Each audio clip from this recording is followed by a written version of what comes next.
Hola mi gente, le tengo una nueva información de Infobae. La Corte Constitucional podría tumbar la reforma pensional. Así está el panorama. La plenaria de la Cámara aprobó el mismo texto de la reforma que había dejado el Senado, por lo que algunos han sugerido que no se llevó a cabo el proceso adecuado. La reforma pensional propuesta por el gobierno de Gustavo Petro fue aprobada en la noche del viernes 14 de junio, a pesar que este proyecto contaba con un amplio consenso. La oposición ha expresado su intención de solicitar a la Corte Constitucional una revisión del proceso legislativo seguido en el Congreso. La plenaria de la Cámara de Representantes adoptó con 86 votos a favor el texto de la reforma pensional, aprobado previamente por el Senado, generando controversia sobre todo porque ignoró la modificación realizada por la Comisión Séptima de la Cámara. La oposición alegó censura justamente porque pasó la proporción que retomaba el texto del Senado. La congresista del Centro Democrático Paola Holguín criticó duramente el proceso frente al nuevo atropello en el Congreso con la reforma pensional, donde decidieron sin mayor debate acoger el texto del Senado. Lo que procede es solicitar a la Corte que tumbe esta reforma. Esta es la aplicación de por qué se podría frenar la pensional. Pero Holguín no fue la única. La representante del Pacto Alianza Verde, Caterina Miranda, expresó en X su apoyo del 100% a la pensional. También explicó en las redes sociales X cuáles fueron sus puntos para afirmar que la reforma pensional se va a caer en la Corte Constitucional. En primer lugar, Miranda indicó que si bien la Cámara puede acoger un texto del Senado, como ocurrió en el caso de la reforma pensional, lo cierto es que para que el procedimiento sea legal, la proposición debió estar acompañada del texto.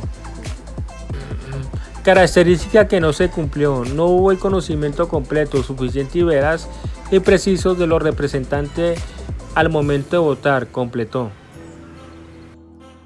La congresista dijo también que no hubo una aplicación adecuada por parte del gobierno a los ponentes sobre la modificación del texto presentado en la plenaria de la Cámara respecto a la aprobado en el Senado. Finalmente, resaltó que la carrera contrarreloj del cierre del año legislativo no justifica eludir el proceso deliberativo, ni mucho menos emitir el proyecto de incumplimiento del requisito de publicidad, deliberación y aprobación en ambas plenarias del Congreso. Miranda señaló que se vulneraron las reglas de procedimientos fundamentales para el funcionamiento del legislativo.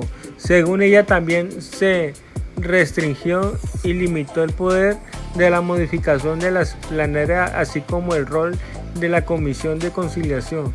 Con esto, la reforma en la que se aprobó la pensional, dice Miranda, viola los principios del peso y contrapeso, que son pilares en lo que recoge el Estado en su Constitución.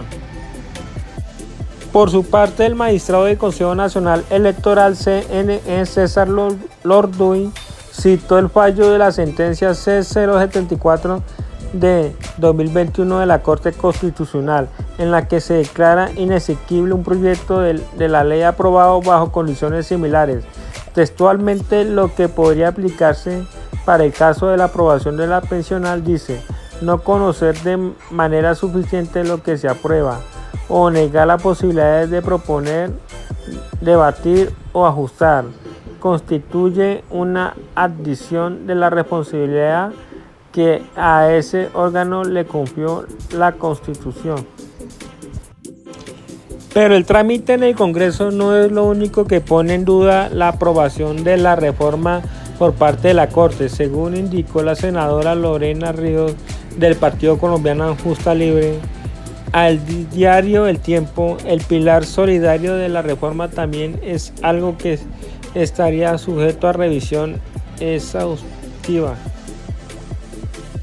La Corte Constitucional en su artículo 48 y el desarrollo que ha dado la Corte Constitucional a lo que es un sistema de protección integral ha dejado unos puntos de referencia. En Colombia no pueden haber una pensión inferior a un salario mínimo, indicó la senadora en ese medio. Cuando se presentó esta reforma se informó a los ciudadanos que se le otorgaría una pensión de 500.000 pesos a nuestros abuelitos que no se han cotizado y se encuentren en pobreza extrema. Sin embargo, al final con los cálculos se determinó que ni siquiera se podía ofrecer 500.000 pesos como subsidio.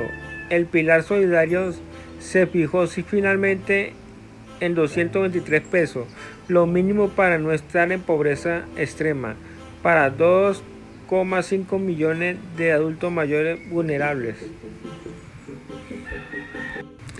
Ellos le llaman pensión a un subsidio, que son dos temas diferentes. El haber mezclado peras con manzana hace que haya una estructura incorrecta, explicó Ríos.